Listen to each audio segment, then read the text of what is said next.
Unified 911, anong matutulong namin sa'yo? Anya ti maitulong mi ken kapo. Anong may tatabang ko sa imo? Unsay akong ikatabang nimo? Ngini makadabang na misal ka no. Sa anumang wika o dialekto, may tulong na darating sa iyo.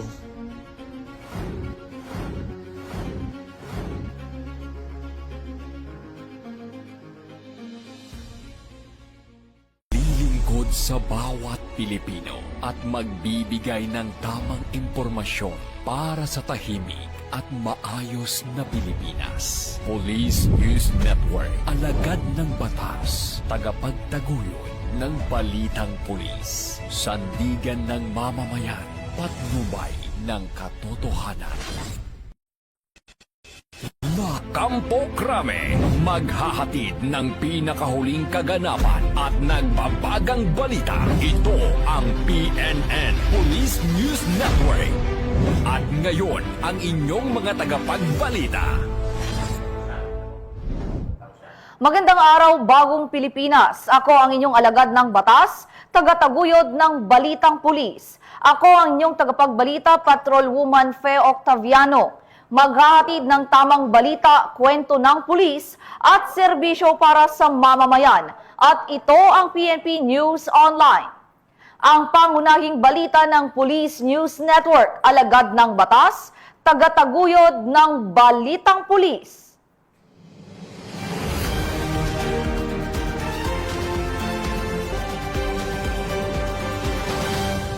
Ngayon ay araw ng linggo at narito ang mga balitang nakalap ng ating PNN correspondents sa loob ng linggong ito.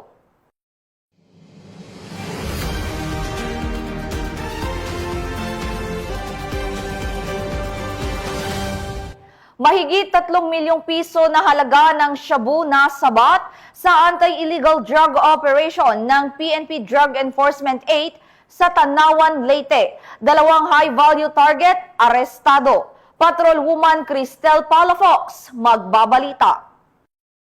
Tinatayang 3,604,000 pesos ang halaga ng shabu ang nasabat sa 2 high-value individual sa kinasang bypass operation ng mga operatiba sa Bypass Road, Barangay Baras, Tanawan, Leyte. Bandang alas 12:23 ng umaga nang ikasang operasyon ng mga tauhan ng Regional Police Drug Enforcement Unit 8 sa koordinasyon sa Tanawan Municipal Police Station. Na-recover sa mga suspek ang 9 na pakete ng hininalang shabu na may tinatayang timbang na 530 gramo na nakakalaga ng 3,604,000 pesos. Isang 500 peso bill na ginamit bilang buy-bust money kasama ang 15 na 1,000 peso bill at isang 500 peso bill na ginamit bilang budel money, isang motorsiklo at mga drug paraphernalia.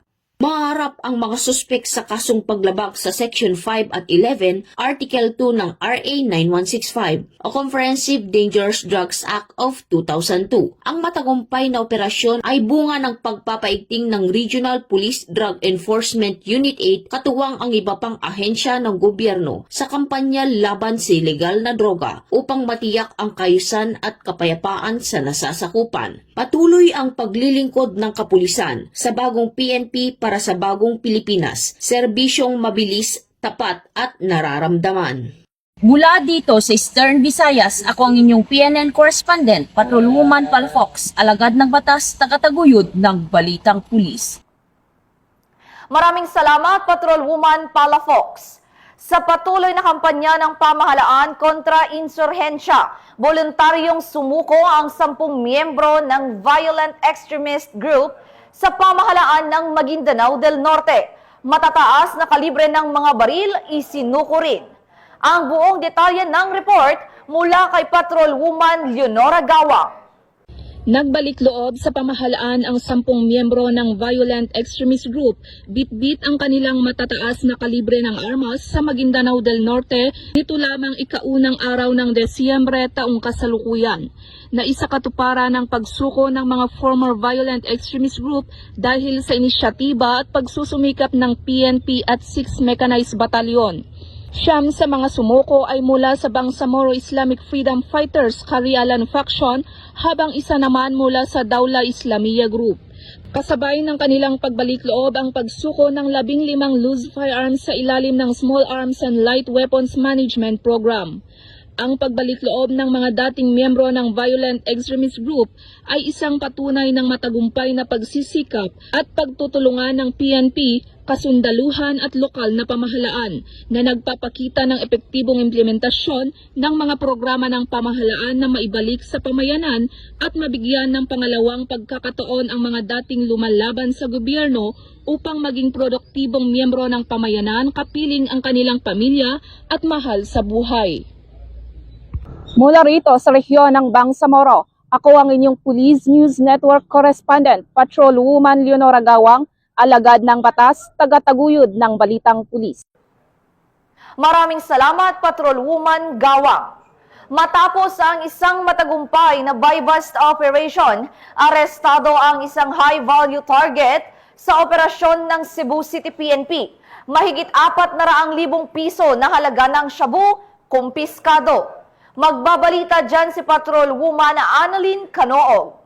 Arestado ang isang high-value drug personality matapos itong mahulihan ng tinatayang 442K na halaga ni nalang shabu sa ikinasang buy-bust operation ng mga partiba sa Police Station 2 Cebu City Police Office sa Barangay Sambag 2, Cebu City. Nitong ika-1 ng Disyembre sa taong kasalukuyan. Kinilala ni Police Major Timothy Jim Romanelius, hepe na nasabing istasyon ng suspect si Alice Jangjang, 45 anyos, at aksidente na nabanggit na lugar. Ayon sa ulat ng pulisya, nakumpiska mula sa suspect humigit kumulang 65 na gramo ng hinalang shabu na may tatayang standard drug price sa 442,000 pesos. Kabilang din sa mga nakuhang ebidensya ang isang blue pouch at bodol money. Ang suspect ay salukuyang nasa kustodiya ng sabing stasyon at sasampahan ng kasong paglabag sa Section 511 na Article 2 ng RA 9065 o ang Comprehensive Dangerous Drugs Act of 2002. Patuloy naman ang panawagan ng kapulisan sa publiko na iwasan ang anumang uri illegal na droga at agad pagbigay alam sa pinakamalapit na himpilan ng pulis ang anumang impormasyon ukol sa illegal na aktibidad. Mula dito sa Cebu City, ako ang inyong Police News Network Correspondent, Patrolwoman Annalyn N. Canoog, alagad ng batas, tagataguyod ng Balitang Pulis. Arestado ang isang 35 anyos na lalaki na may kasong statutory rape matapos ang pagsisilbi ng warrant of arrest ng mga tauhan ng Lingayen PNP.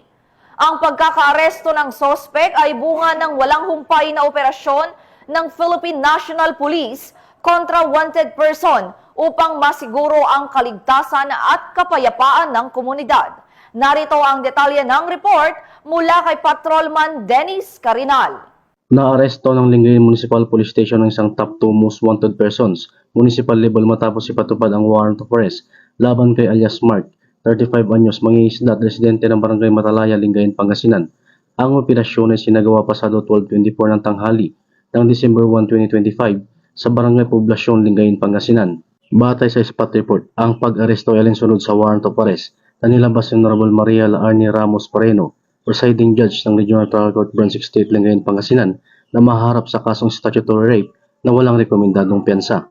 Ayon sa mga pulis, maayos at mabilis na sinagawa ang operasyon sa tulong ng dalawang alternative recording device bilang dokumentasyon.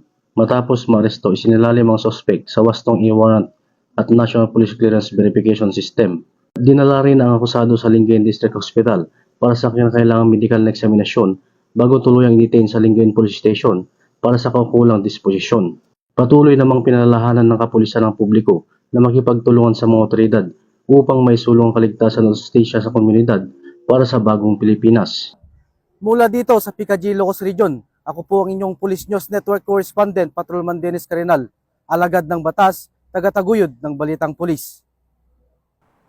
Maraming salamat, Patrolman Carinal.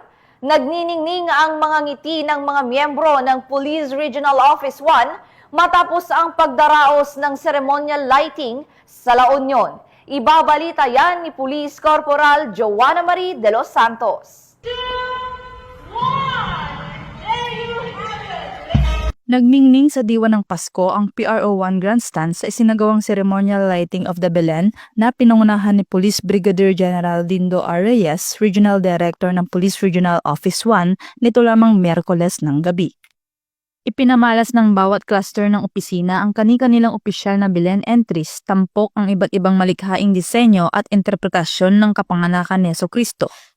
Ang pagtatanghal na ito ay hindi lamang pagpapakita ng talento, ngunit patunay ng mas matatag na pagkakaisa at pagtutulungan sa loob ng PRO1 family. Naging masaya at makulay ang gabi habang sabay-sabay na hinangaan ng mga dumalo ang mga bilyan na nagbigay liwanag at kulay sa loob ng kampo. Ang naturang aktibidad ay nagsilbing pagkakataon upang mas mapalakas ang samahan at kooperasyon ng bawat unit.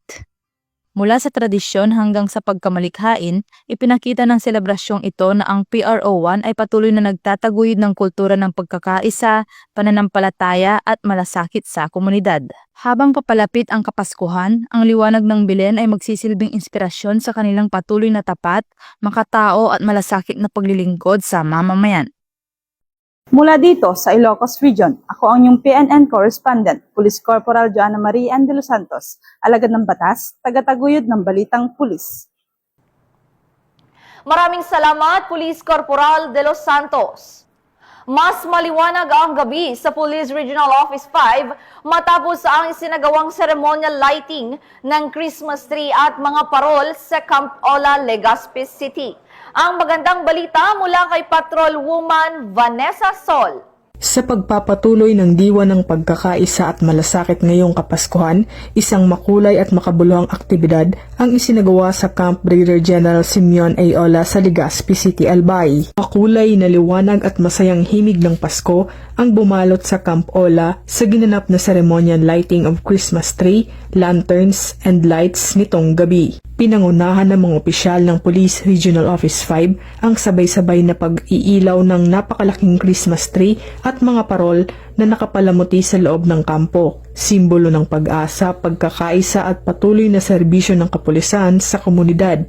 Sa pamamagitan ng makbuluhang seremonyang ito, layunin ng Police Regional Office 5 na palakasin ang diwa ng komunidad at iparamdam sa bawat Bicolano na ang kapulisan ay kaisa nila sa mga ligtas at mas maliwanag na pagdiriwang ng Pasko.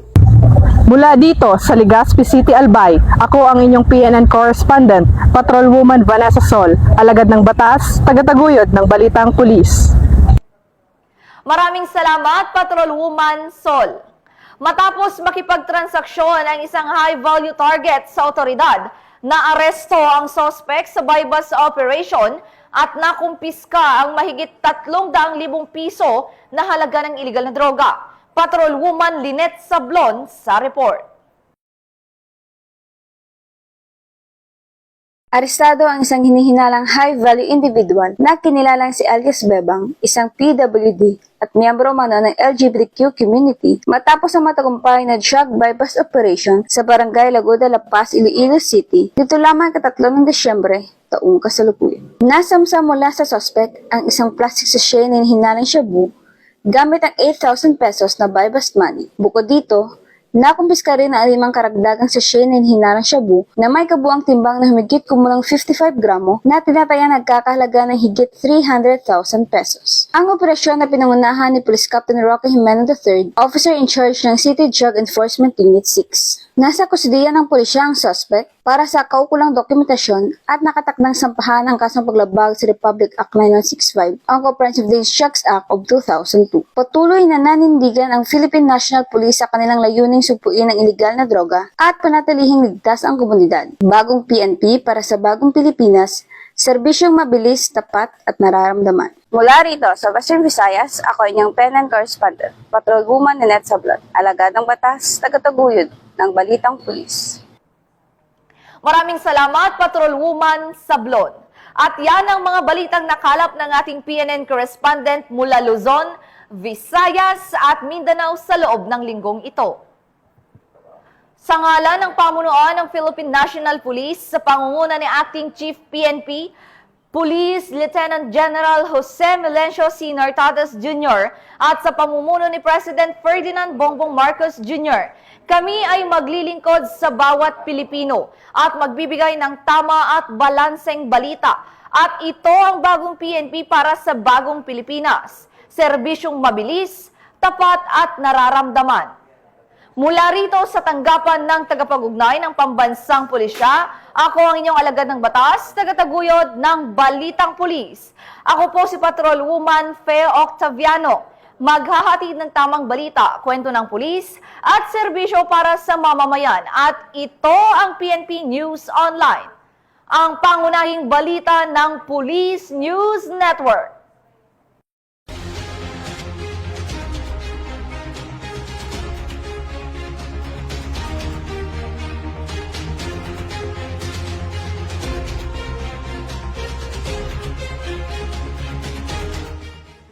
Police News Network, alagad ng batas, tagapagtaguyod ng balitang pulis.